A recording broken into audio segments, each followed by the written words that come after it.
गाड़ियां जिनको नुकसान पहुंचा है और ये भी जानकारी मिल रही लॉकेट चटर्जी की गाड़ी पर भी हमला हुआ। इसी बीच बड़ी खबर, कूच बिहार केस में चुनाव आयोग ने अब रिपोर्ट मांगी है। फायरिंग की रिपोर्ट मांगी गई है। अब से थोड़ी देर पहले ये जानकारी मिल रही थी कि वहां पर फायरिंग हुई, 4 लोगों की मौत की खबर है। केंद्रीय बल ने चलाई है गोली।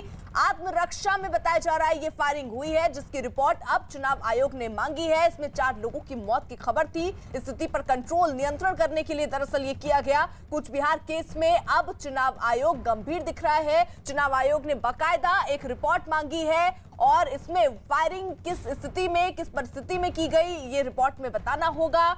4 लोगों की मौत की खबर सामने आ रही है।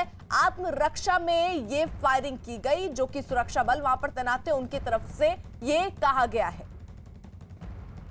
आशिका सिंह हमारे साथ, हमारे सहयोगी इस वक्त जुड़ चुकी हैं। आशिका, ये रिपोर्ट कब तक देनी होगी चुनाव आयोग को? देखिए, आज ही फिलहाल अब ये घटना हुई है तो डिप्टी जो इलेक्शन कमिश्नर हैं उनकी तरफ से सीईओ से रिपोर्ट मांगी गई है और संभव है कि आज शाम तक प्राथमिक रिपोर्ट सौंप दी जाए चुनाव आयोग की तरफ से। हालांकि प्राथमिक तौर पर ये कहा जा रहा है कि केंद्रीय सुरक्षा बलों ने अपनी आत्मरक्षा में ही गोलियां चलाई हैं और उधर तृणमूल कांग्रेस इसको लेकर के शिकायत चुनाव आयोग के पास भी कर चुकी है। आशिका, नजर बनाए रखिए। वहीं बंगाल के हुगली में बीजेपी उम्मीदवार लॉकेट चटर्जी पर हुए हमले को लेकर बीजेपी नेता संबित पात्रा ने ट्वीट कर टीएमसी पर निशाना साधा। उन्होंने अपने ट्वीट में लिखा कि हुगली में टीएमसी के गुंडों ने बूथ कैप्चरिंग का विरोध करने पर बीजेपी प्रत्याशी लॉकेट चटर्जी पर जानलेवा हमला किया। टीएमसी की बौखलाहट और हार का डर साफ नजर आ रहा है।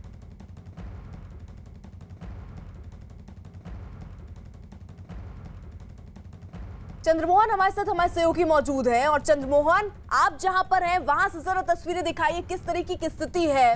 क्या वहां पर मतदान सही ढंग से हो पा रहा है? आप शायद कहीं जा रहे हैं इस वक्त।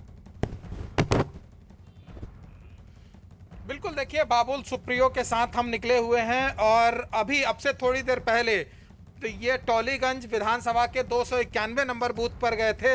वहां पर बाबुल सुप्रियो को यह जानकारी मिली थी कि कुछ वहां पर फर्जी वोटर लोग पहुंच गए हैं, जिसमें से उनके पहुंचने के साथ उन्होंने आइडेंटिफाई किया, जिसमें एक वोटर को उन्होंने पकड़ा और उसके बाद वहां पर जमकर हंगामा हुआ। लोग ये चाहते थे, जो टीएमसी के लोग वहां पर मौजूद थे वो चाहते थे कि जो भी वहां पर पहुंचे वो वोट दें, लेकिन जो बीजेपी के कार्यकर्ता थे और जो बाबुल सुप्रियो पहुंचे थे उनको आइडेंटिफाई करके और बाहर निकाला। और जहां जहां शिकायत मिल रही है वहां वहां बाबुल सुप्रियो इस टॉलीगंज इलाके में पहुंच रहे हैं और या तो उनके जो पोलिंग एजेंट है जिनको बूथ के अंदर नहीं जाने दिया जा रहा है उनको वो अंदर लेकर जा रहे हैं और फिर वोटिंग शुरू हो रही है। और साथ ही जो जहां शिकायतें मिल रही है वहां पर बाबुल सुप्रियो पहुंच रहे हैं। तस्वीर आपको एक दिखाने की हम कोशिश करेंगे।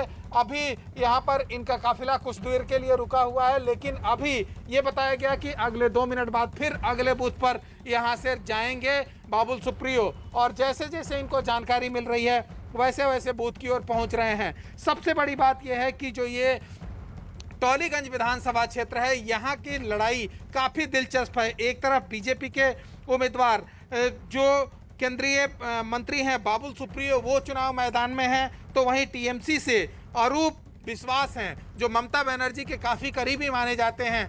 ऐसे में यहाँ की लड़ाई काफ़ी दिलचस्प हो गई है और जैसे जैसे जानकारियां मिल रही हैं बाबुल सुप्रियो को कहीं से भी कुछ अप्रिय घटना का या फिर जो ये जानकारी मिल रही है कि उनके लोगों को परेशान किया जा रहा है, उस बूथ पर पहुंचते हैं और फिर अपने कार्यकर्ताओं से मिलते हैं और बात करते हैं। ठीक है चंद्रमोहन, रहिए जरा साथ। अमित सिंह भी हमारे